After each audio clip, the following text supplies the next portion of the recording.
अस्सलाम वालेकुम dear students, कैसे आप सब? बढ़िया।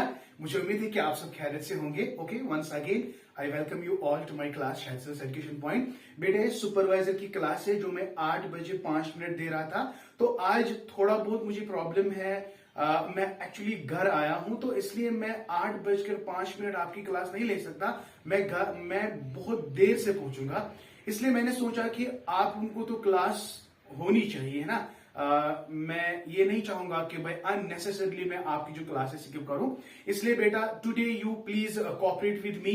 ये तो मैं उम्मीद करता हूं कि आप लोग मेरे साथ थोड़ा बहुत कोऑपरेट करोगे, क्योंकि मैं I will reach late today. That is why मैं इस तरह की क्लास आपको ले रहा हूं। ठीक है, उम्मीद करता हूं कि आप लोग कोऑपरेट करोगे कि नहीं करोगे, कमेंट सेक्शन में भी जरूर बताओ बेटा।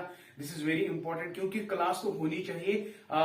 पिछली बार भी 1-2 दिन मैंने क्लास नहीं दी, तो मुझे लगता है कि बहुत सारे फिर बाद में सोचते हैं सर आप क्लास जो है कंटिन्यूसली नहीं लेते हो। इसलिए बेटा क्लास कंटिन्यू होगी, चाहे बाय वन वे और अनदर वे मैं आपको कनेक्टेड रखना चाहता हूं। ठीक है, तो उम्मीद करता हूं कि ये वाला lecture as it is simple as you are watching my recorded lectures, है ना। तो इसमें डेटा भी उतना ज्यादा नहीं लगेगा आपको। ठीक है, तो चलिए बेटा बिना देर किए हम आज स्टार्ट करेंगे। क्योंकि आपको पता है लास्ट टाइम मैंने फैमिली जो है ना, फैमिली का कैरेक्टरिस्टिक्स यानी एक सोशल इंस्टीट्यूशन कैरेक्टरिस्टिक्स मैंने आपको बताए थे। बहुत सारे कैरेक्टरिस्टिक्स मैंने आपको बताए, फंक्शंस की बात की थी।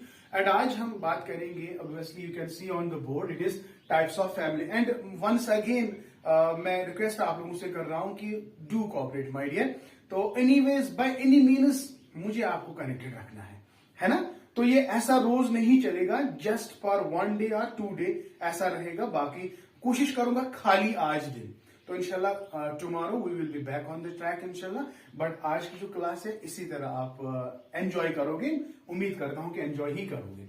तो जब मैं टाइप्स ऑफ फैमिली की बात करूंगा, बहुत सारे टाइप्स है। अभी मैंने बोर्ड पे 3 किस्म लिखे हैं, तो उसके बाद हम और भी आपके साथ डिस्कस करेंगे। तो पहले समझते हैं बेटा, सिंपल आपको ज्यादा डिटेल में नहीं जाना है। तो आप पहला पॉइंट देखो, on the basis of structure of size.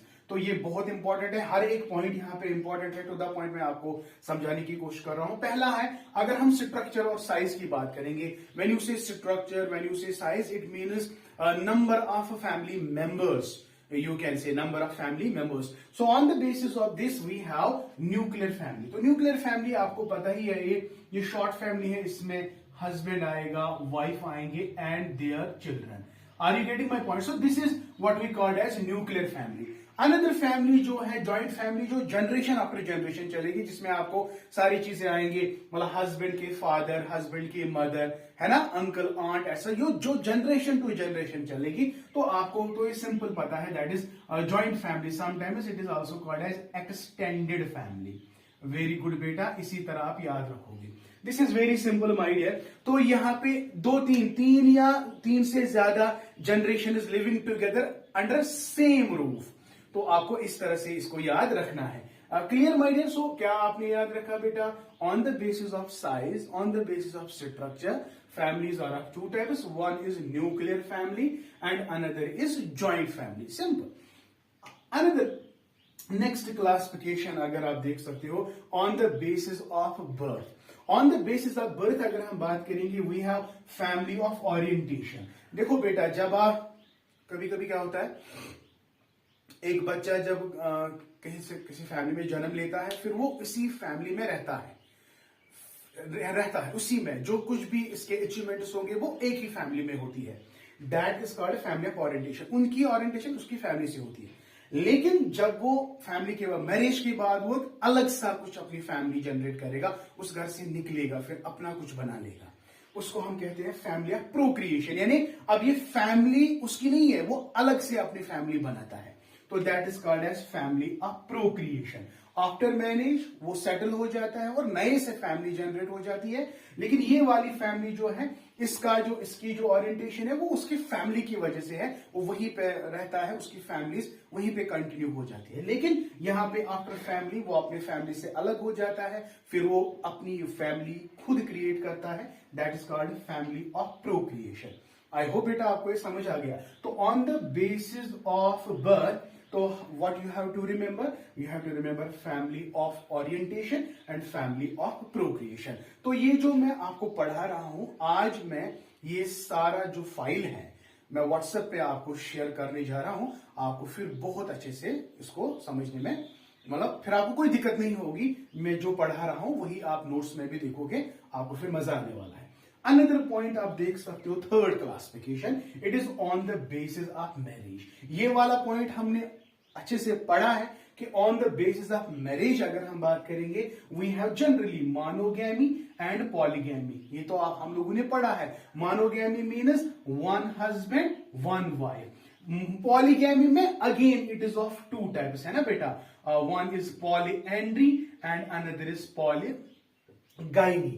Polygyny, money wives and many husbands. तो अगर हम पॉलीएंड्रस करेंगे तो मनी, शाबाश, मनी हस्बैंड्स. अगर पॉलीगाइनी की बात करेंगे तो मनी वाइव्स. तो ये तो ऑलरेडी हम पढ़ चुके हैं, इसको समझने में कोई दिक्कत आपको होने वाली तो बिल्कुल भी नहीं है ना.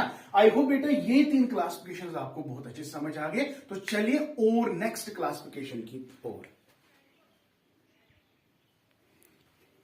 Okay, next 4 types of family. तो उम्मीद करता हूं कि जो पहली 4 हमने आपको बताए वो अच्छे से आपको याद रही. तो और 4 क्या है, ये बहुत इंपॉर्टेंट है. देखो मैं टू द पॉइंट बता रहा हूं आपको, तो इसी में से आपको ज्यादा इसमें ना डिलिब्रेट आपको ये डिस्कस नहीं करना है ज्यादा, just you have to remember it. तो अनदर क्लासिफिकेशन अगर हम देखेंगे, on the basis of residential pattern. Residential pattern का मतलब है जहां पे आप फैमिली क्रिएट करोगे. फॉर एग्जाम्पल, या तो आप फादर के घर में ही रहोगे या फादर के घर के करीब ही रहोगे, या मदर के घर जाओ, है ना. या फॉर एग्जाम्पल हस्बैंड के घर या वाइफ के घर. मैं अभी आपको बता रहा हूं on the basis of residential pattern. अगर मैं पैट्रिलोकल की बात करूंगा, पैट्री का मतलब है जो हस्बैंड का फादर है, आप इसी से रिलेट करोगे. या तो आप हस्बैंड के फादर के साथ ही रहोगे या उसी के घर के करीब रहोगे, दैट इज कॉल्ड पैट्रिलोकल. और ये मैट्रिलोकल का मतलब है मदर्स जो हाउस है, यानी नानी हाल आप कह सकते हो. अगर आप वहां अपनी फैमिली क्रिएट कर रहे हो या उसके घर के नजदीक. Another is neolocal. Neolocal means separate, neither patrilocal nor matrilocal, but किसी और जगह आप सेटल होगे. Are you getting my point my dear? देखो, मैरिज करने के बाद या हम फादर के घर में रहते हैं या हम मदर के घर में रहते हैं, है ना, दोनों चीजें हैं. अगर आपने अपना जो फैमिली पैटर्न है, रेजिडेंट बनाया है नियर द फादर्स हाउस या हस्बैंड हाउस में आप रहते हो या हस्बैंड के हाउस के करीब रहते हो, दैट इज पैट्रिलोकल. अगर वाइफ के घर के करीब या वाइफ के घर में ही आप रहो, दैट इज कॉल्ड मैट्रिलोकल, जो घर जमाई जिसको हम बोलते हैं. या नीदर आप पैट्रिलोकल हो नॉर आप मैट्रिलोकल हो, और you are neolocal. So neither you will separate yourself from paternal part और मैटरनल पार्ट. तो आप अलग से अपनी फैमिली जो है बना रहे हो. उम्मीद करता हूं कि आपको ये समझ आ गया. ठीक है. नंबर नेक्स्ट पॉइंट, ये बहुत इंपॉर्टेंट है, on the basis of ancestry और डिसेंट. एंसेस्ट्री यानी ये जो जनरेशन ऑफ फैमिली होती है, ये फादर से जा रही है कि मदर से जा रही है या दोनों से जा रही है. तो देखो, मैट्रिलीनियल, जब लीनियल की बात आएगी तो आपको याद रखना है इट इज एंसेस्टर और डिसेंट. तो मैट्रिलीनियल, पैट्रिलीनियल क्या है? It is the father that is the ancestor, it is the father that is the descent. आपकी फैमिली जनरेशन टू जनरेशन मतलब जनरेट होती है, लेकिन इसका जो एंसेस्टर है, इसका जो डिसेंट है, वो क्या है? वो फादर है. तो when it is father, when it is male, so it is called male descent, male ancestry, तो इट इज कॉल्ड पैट्रिलीनियल. अगर मदर आप बोलोगे सर कैसे? फॉर एग्जाम्पल, यहां पे मैंने आपको कहा अगर आप जिस तरह शादी करते हैं तो हम हस्बैंड एंड वाइफ हस्बैंड के घर में रहते हैं, और ये भी हो सकता है कि शादी के बाद हस्बैंड और वाइफ के घर में रहेंगे. तो जिस घर में वो रहेंगे ना, वो लीनियर क्या रहेगा? फिर वो मदर ही लीनियर रहेगी. तो मदर अगर एंसेस्ट्री रहती है तो दैट इज कॉल्ड मैट्रिलीनियर. मैट्रि का मतलब यहां पे है फीमेल, पैट्रि का यहां पे मतलब है मेल. तो male descent families and female descent families और both. Sometimes there are few examples जहां पे आपको दोनों एंसेस्टर्स मिलते हैं, फादर भी यानी मेल भी और फीमेल भी। अगर दोनों होंगे तो it is called as bilateral. ये एग्जाम में आ सकता है बेटा, ये एग्जाम में आ सकता है कि अगर दोनों लाइनेज होंगे, दोनों लाइनेज होंगे, फादर भी और मदर भी, मेल भी और फीमेल भी, उसको हम क्या कहते हैं, इसको हम कहते हैं बाइलेटरल। आई होप बेटा आपको ये समझ आ गया। तो क्या मैंने कहा sir, on the basis of ancestry और decent, on the basis of ancestry or descent, we have three types of families. One is patrilineal, another is matrilineal and another is bilateral. उम्मीद करता हूं कि ये वाली क्लासिफिकेशन आपको समझ आ गई। कल जाके ना इसमें भी क्वेश्चन आ सकते हैं। ओके, नंबर नेक्स्ट क्लासिफिकेशन अगर आप देख सकते हो, it is on the basis of nature of relationships. देखो बेटा, ऑन द बेसिस, ये चीज मैंने इससे पहले भी एक लेक्चर में मैंने आपको बताई थी। कुछ रिलेशंस ऐसे हैं, कुछ रिलेशंस ऐसे हैं, दो मेल और फीमेल आपस में रिलेटेड है but with sexual relationship, but without the concept of marriage. And कुछ दो तीन बंदे उस पर डिपेंडेंट भी हो सकते हैं, but there is one thing, they are related, but they are related with the sexual relations, actually they are not married. Are you getting my point? Such families are called as conjugal families. ये question आ सकता है बेटा, ये important है। They have long term sexual relationships without marriage. तो ये याद रखेंगे, that family is called as what? Conjugal. So it is on the basis of relation. What type of relation they have? Are you getting my point? They have sexual relation but without marriage. Okay? And another is consanguine. So there is a blood relation like father, mother, brothers, sisters, जो usual है। समझ आ गया बेटा? So that is called consanguine. Consanguine family, and they are related with each other with the help of a bond that's called blood. आगे हमें kinship भी पढ़ना है, उसमें भी ये हमें नॉन कॉन्सिग्नल एंड कॉन्सिग्नल पढ़ना है, जिसमें ब्लड रिलेशन और विदाउट ब्लड रिलेशन, वो भी हमें आपको समझाना है। Another point that's very important, देखो यहां पे पैट्रिलोकल, पैट्रिलिनियल, यहां पे और एक इसी तरह की ये ना क्लासिफिकेशन है on the base of authority. On the base of authority की हम बात करेंगे, पहला है मैट्रिआर्कल। मैट्रिआर्कल कुछ फैमिलीज ऐसे होते हैं जहां पे कमांड जो होता है, अथॉरिटेटिव फिगर जो होता है ना, वो फादर होता है, यानी मेल बंदा होता है। If the authority is male then it is called as patriarchal. ये अथॉरिटी के साथ आर्कल लगाओ, एंसेस्ट्री के साथ लीनियल लगाओ, और so far as resident patterns called तो लोकल लगाएंगे। Patrilocal near father, matrilocal near, है ना? Are you really getting my point my dear? तो यहां पे अथॉरिटी जो है it is patriarchal, and matriarchal का मतलब क्या है, जहां पे मदर एज एन अथॉरिटी है। या आपको बहुत सारी ऐसी फैमिलीज मिलेंगे जहां पे दोनों का चलता है, यानी फादर जितना इक्वल है उतना, अगर फॉर एग्जांपल आपको डिसीजन वगैरह लेना है, खाली फादर डिसाइड नहीं करेगा, तो you have to take into cognizance into what, home, mother as well. तो यहां पे दोनों चीजें इक्वल है, तो दैट इज कॉल्ड एग्लिटेरियन। तो एग्लिटेरियन सोसाइटीज और families are those societies where the authorities are both mother as well as father. तो आई होप बेटा ये 8 क्लासिफिकेशंस आपको बहुत अच्छे से समझ आ गए बेटा।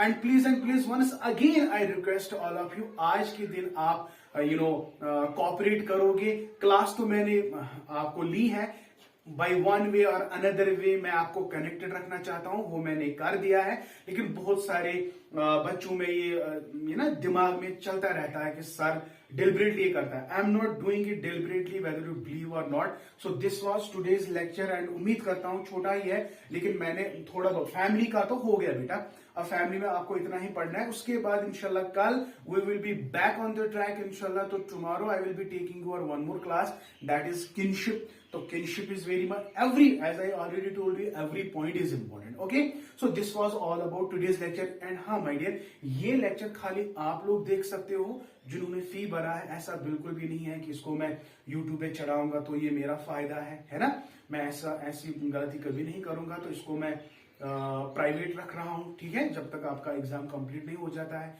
ठीक है, तो this was all for today's lecture. उम्मीद करता हूं कि आज का लेक्चर आप लोगों को बहुत अच्छे से समझ आ गया। तो अगर आपने कॉपरेशन दिखाई तो मुझे बहुत सारे कमेंट्स मिलेंगे आप लोगों से, ठीक है। अगर आपने नहीं किया तो मुझे खुद पता चलेगा कि भाई आप लोग इस वाले लेक्चर से सेटिस्फाई नहीं हो, ठीक है। Thank you, may Allah bless you and keep always learning.